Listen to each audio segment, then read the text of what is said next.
Episode ke-219, tubuh Dragon Rireng Savren merupakan jasad seorang dewa. 5 naga banjir melilit tubuhnya sebagai pelindung, sementara 2 naga lainnya dijadikan senjata. Dengan kekuatan itu, kemampuan tempurnya meningkat berkali-kali lipat. Meski Dragon Rider Sect didirikan olehnya, para murid sekte itu hanya mampu mengendalikan naga dan ular langka. Mereka tidak dapat meminjam kekuatan naga seperti sang pendiri. Hanya rahasia pemeliharaan naga milik Dragon Rireng Savren yang memungkinkan seseorang menyerap kekuatan naga banjir ke dalam tubuhnya. Bahkan kitab suci pemeliharaan naga yang diwariskannya tidak memuat seluruh ilmunya. Beberapa teknik terpenting sengaja disembunyikan. Walaupun kitab yang dimiliki Kenmu jauh lebih lengkap daripada milik Dragon Rider Sect, teknik bertarung paling dahsyat tetap tidak tercantum di dalamnya. Dragon Rireng Savren mengayunkan 2 naga banjir seperti pentungan raksasa. Hantamannya begitu dahsyat hingga telinga Kenmu dan yang lain berdenging. Seluruh udara di sekitarnya seolah tersedot habis. Seakan ruang itu sendiri runtuh ke dalam. Fenomena itu sangat berbeda dari bentrokan para ahli yang pernah disaksikan Kenmu. Biasanya, kekuatan seni surgawi meledak ke segala arah dan menghancurkan area yang luas. Namun serangan Dragon Rireng Savren justru memusatkan seluruh daya hancurnya pada satu titik. Tidak ada sedikit pun energi yang terbuang. Inilah puncak pengendalian kekuatan. Semua energi terkumpul sempurna sebelum dilepaskan sekaligus. Keindahan seperti itu hanya dapat dipahami oleh mereka yang telah mengabdikan hidupnya untuk mengejar kekuatan hingga batas tertinggi. Namun, Kenmu dan yang lainnya tidak memiliki waktu untuk mengaguminya. Udara di dalam olah tersedot habis. Napas mereka seakan direnggut dari paru-paru, sementara tekanan luar biasa menghimpit seluruh tubuh. Mata, jantung, paru-paru, dan organ dalam mereka terasa mengembang, seolah tubuh akan pecah dari dalam. Arus udara yang tersedot keluar menyeret mereka ke depan. Tanpa mampu melawan, mereka melayang menuju ayunan pentungan Dragon Rireng Savren. Jika benar-benar menghantam senjata itu, mereka pasti akan hancur berkeping-keping. Kenmu segera meraih tanduk Si Uang dengan satu tangan dan menggenggam tangan Mu Qingdai dengan tangan lainnya. Pita Mu Qingdai melilit kaki Long Yu, sedangkan Long Yu menarik Wang Muran. Keenamnya membentuk satu rantai panjang. Si Uang berusaha mencengkeram lantai dengan kukunya, tetapi tetap terseret keluar olah. Dalam kepanikan, ia menggigit ekor naga kilin. Naga kilin menggeram kesakitan, namun tubuhnya tetap kokoh seperti gunung dan tidak bergeser sedikit pun. Ledakan dahsyat mengguncang langit. Serangan Dragon Rireng Savren akhirnya berbenturan dengan serangan Mute. Gelombang kejutnya mengguncang ruang hingga beriak seperti permukaan air. Kenmu dan yang lain terombang-ambing mengikuti riak tersebut. Darah mengalir dari sudut mulut mereka. Ruang yang terdistorsi memelintir tubuh mereka. Organ-organ dalam bergeser dari tempatnya, sementara tulang-tulang mulai retak akibat tekanan luar biasa. Terlalu kuat, teriak naga kilin. Aku hampir muntah. Kenmu dan yang lain bahkan nyaris memuntahkan darah, tetapi naga gemuk itu masih sempat mengeluh dengan suara lantang. Sesaat kemudian, cahaya putih menyilaukan meledak dari luar olah. Terangnya begitu kuat hingga berubah menjadi kegelapan pekat. Mata mereka terasa terbakar. Air mata mengalir tanpa henti sehingga mereka buru-buru menggunakan seni surgawi untuk melindungi penglihatan mereka. Tubuh mereka jatuh menghantam lantai. Belum sempat berdiri, benturan kedua kembali datang. Meskipun lebih jauh, getarannya masih mengubah lantai menjadi gelombang seperti lautan. Bahkan naga kilin yang berat sekalipun ikut terpental. Mereka semua terlempar hingga menghantam langit-langit. Siapa yang membangun istana ini? Kokoh sekali, gerutu Kenmu sambil menelan darah yang memenuhi mulutnya. Sepanjang hidupnya, ia telah menghancurkan banyak bangunan, mulai dari istana Heavenly Devil Cult hingga bangunan kekaisaran.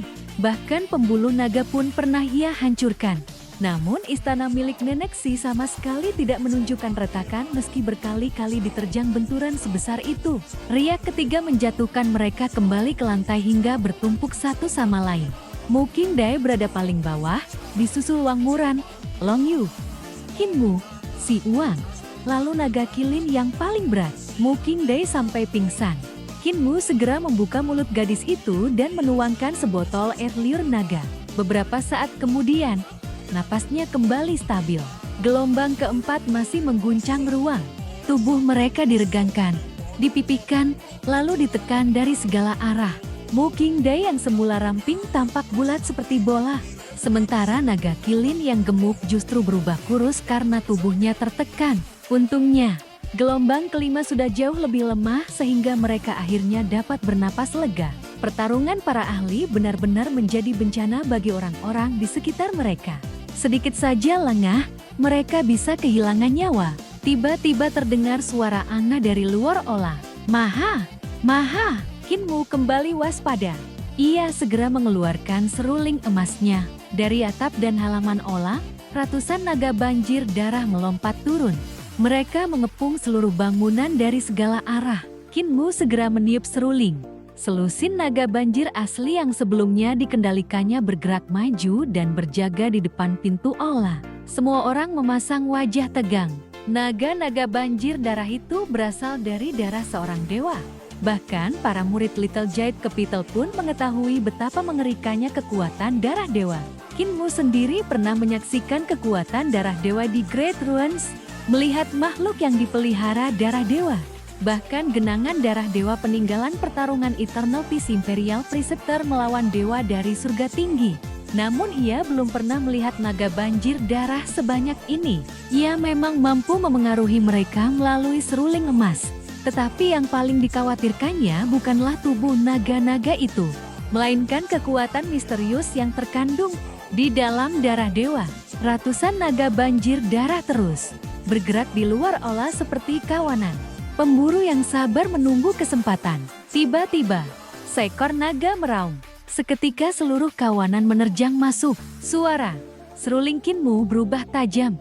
Selusin naga banjir yang berada di bawah kendalinya langsung menyambut serangan itu. Mereka merupakan naga yang dipelihara Dragon Rireng Saffron selama bertahun-tahun, sehingga kekuatannya jauh melampaui naga banjir darah. Satu demi satu naga banjir darah dicabik-cabik hingga berubah menjadi kabut darah. Meskipun jumlah mereka sangat banyak, kekuatan mereka masih kalah dibanding naga banjir asli. Perlahan, raungan di luar olah mulai mereda. Yang tersisa hanyalah suara hujan dan alunan seruling Kinmu. Tak lama kemudian, bahkan suara seruling itu berhenti. Hujan turun semakin deras. Kilatan petir sesekali menerangi langit malam. Cahaya yang berkedip membuat wajah Kinmu dan yang lain silih berganti terang dan gelap. Tiba-tiba seekor naga banjir yang menjaga pintu mulai mundur perlahan memasuki olah. Disusul naga kedua, lalu naga ketiga, keempat, kelima. Selusin naga banjir itu mundur tanpa berani melawan. Seolah sesuatu yang jauh lebih mengerikan sedang mendekat. Siapa yang ada di luar? Tanya Long Yu dengan suara serak. Tak lama kemudian terdengar suara langkah kaki berat. Dung, dung, dung. Setiap langkah seolah menginjak jantung mereka. Kinmu kembali meniup seruling emasnya. Namun kali ini, naga-naga banjir hanya menundukkan kepala hingga menyentuh lantai. Tak seekor pun berani bergerak. Keringat dingin mengalir di dahi Kinmu. Sesosok tubuh tinggi perlahan muncul di ambang pintu, memenuhi seluruh pintu masuk olah. Itu adalah Dragon Rireng Saffron yang terbentuk sepenuhnya dari darah dewa. Melihat sosok itu, kaki naga kilin langsung lemas. Ia tersungkur di lantai tanpa berani melawan. Kinmu menyadari bahwa Dragon Rireng Saffron memiliki penindasan alami terhadap seluruh naga yang pernah dipeliharanya. Bahkan aura yang dipancarkannya saja sudah cukup membuat naga kilin kehilangan keberanian. Dragon Rireng Saffron memperlihatkan senyum dingin. Gigi-giginya yang merah darah tampak mengerikan, sementara kedua matanya menatap lurus ke arah Kinmu. Pandai besi yang kalian andalkan memang sangat kuat, katanya dingin. Sayangnya, dia tidak akan bisa melindungimu. Tatapannya semakin tajam. Anak kecil, coba tunjukkan lagi senyum jujurmu itu. Kinmu memaksa tersenyum, lalu menggenggam erat seruling emasnya. Hanya segumpal darah dewa, serunya kepada semua orang. Kita serang bersama dan hancurkan dia.